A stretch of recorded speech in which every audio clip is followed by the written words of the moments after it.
Hey everyone, welcome back to Watch and Carry. So today's video is going to be going over the documentation that you need to fly with your one wheel.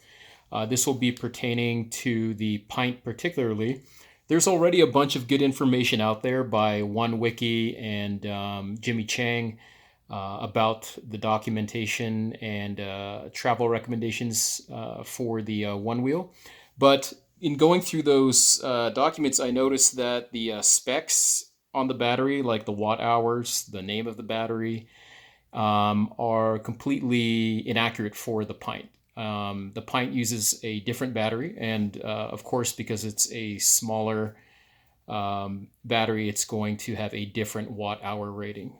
So I went ahead and went through all those documents on the OneWiki file, and I updated it with information for the OneWheel Pint, and I'm going to go over that with you guys in a little bit. But if you would like to download that documentation, you can join this OneWheel owners group that you can see at the top of this video. And once you're accepted into the group, go ahead to this search bar here and type in Pint Travel Documentation.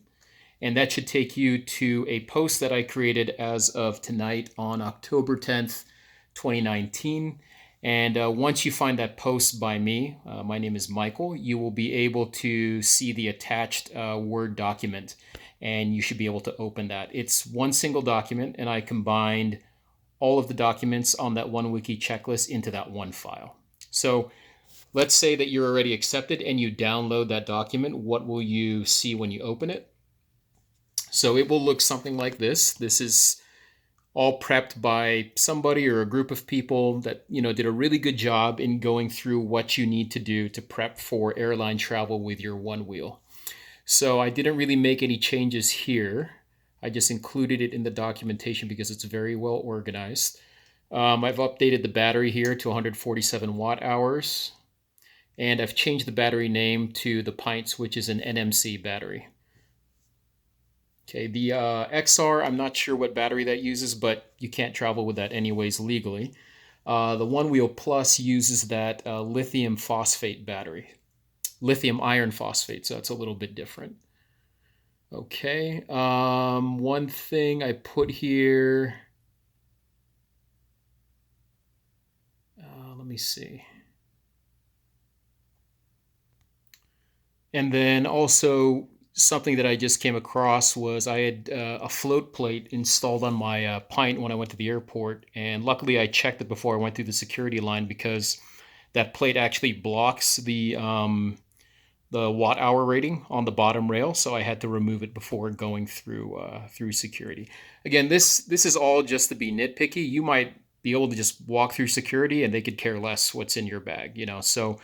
But just in case, it's good to know this information. Better to be prepared and know how to speak clearly to the agent or the security employee with a better chance of getting through. This is just a general letter that was already provided by that OneWiki page. I just went ahead and updated again, the watt hours and the name of the battery. Okay, the website that was provided by OneWiki here was correct, but the URL has since changed, so I just updated that URL. Okay, pretty much the same stuff here that you would find on OneWiki. This is an actual picture of my board, so just a couple of arrows to indicate that this is the Pint, and that's the watt hour rating, and there it is right there. One thing I did notice when going through security is the lady who was looking at it was very nice. This is coming out of the Vegas airport, but she was trying to look for that rating. And this looks big in the picture because I blew it up, but it's very, very small in person. Now, some of you might have better eyes and not have a problem, but just be prepared that the agent might struggle reading that number. It's pretty small. So what I did was I knew that going already into security, like I was already pretending or picturing myself to be that agent. So I had brought a very small magnifying glass on my that comes off my multi-tool. So, a little bit of overkill, but I gave it to her and I said, hey, if this helps you out, to look at that rating, use it. So another idea is you can take a picture of it on your phone and blow it up on your phone in front of her or him. So What else here? So this is a picture from my manual. I couldn't find this online, but I just went ahead, take a picture of my manual, and then put it in this documentation. So you can see here, the Pint has an NMC battery, completely different than the Plus, and then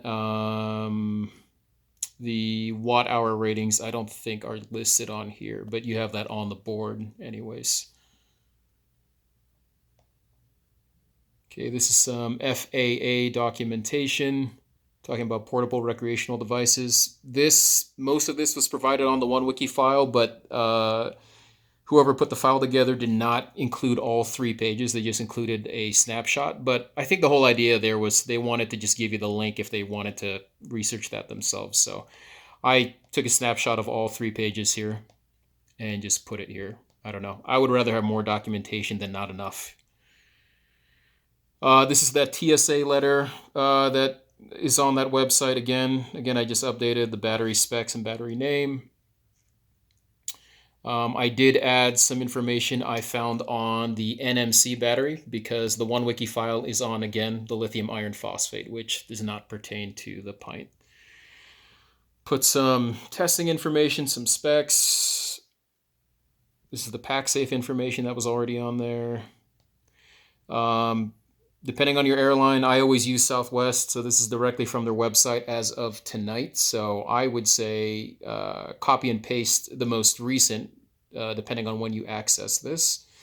But if you go to this website, southwest.com, all of that stuff there, special luggage, and then you're going to go underneath portable electronic device. And then that's where you're going to get that battery limit of 160 watt hours. And that's pretty much it. Just some personal feedback myself. I would say, have your documentation. First of all, I would say travel with a bag with your Pint. In my personal feeling, just putting something in a bag just already is like dressing up in a suit, right? You're putting it in a uniform that security is used to seeing going through the detector. If you're walking through the security line and you're holding your OneWheel, they may not care, but I guarantee you people are going to be looking at it. They may not be, nervous about it, but they're definitely going to be curious about it. And already, if you add the stress of working a security line with something that looks different and you catch somebody maybe on a bad day, I could just see that being harder for you to get through. So get it in a bag if you can.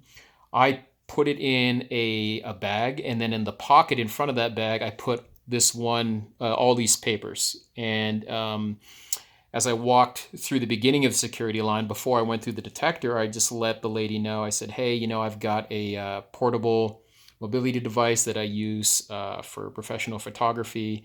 It is within the guidelines for the TSA and my airlines, but I do have documentation in the front pocket if you would like me to get that for you.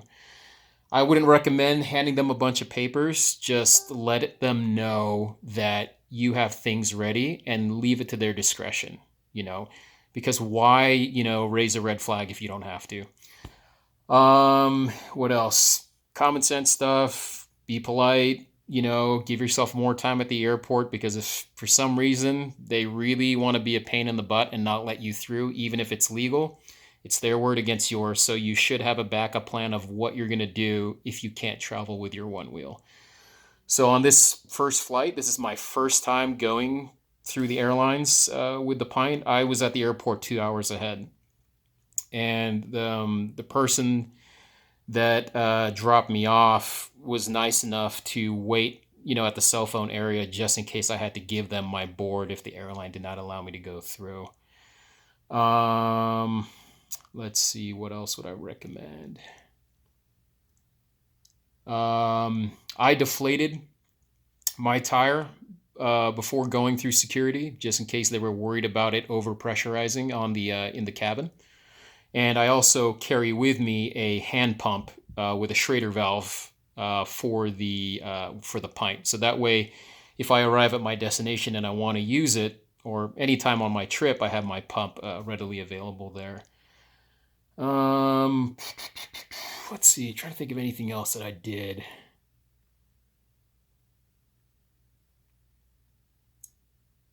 No, I think that's pretty much it. Again, I flew Southwest. This is it was successful. I went from Vegas to Austin, and hopefully you guys will have the same experience. Oh, one thing I forgot: call your airline ahead. So I called Southwest the night before and said, "Hey, this is what I'm bringing. This is the watt hour rating."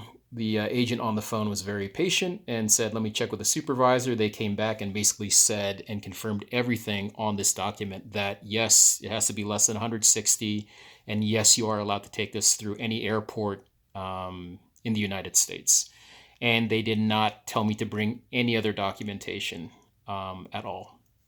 So hope you guys find this useful. Again, use at your own risk, you know, use your best judgment, and hopefully you guys will have some success. If you're able to get through successfully, I'd appreciate it if you could put some comments down below with regards to what airport you left out of and what airline you used, if you're comfortable with giving that information. If a customer is flying out of the Bay Area in California and they have San Francisco and San Jose accessible to them, it might be nice for them to see some comments saying, hey, SFO didn't allow it, but San Jose did, or vice versa. So, anything that can contribute to the community would be much appreciated. But yeah, hope you guys find this useful. If you are not able to get acceptance into that One Wheel group on Facebook, just send me a message below with your email, or send me a personal message, and I will email that out to you when I can. All right, guys, travel safe. Have fun. See you on the next one.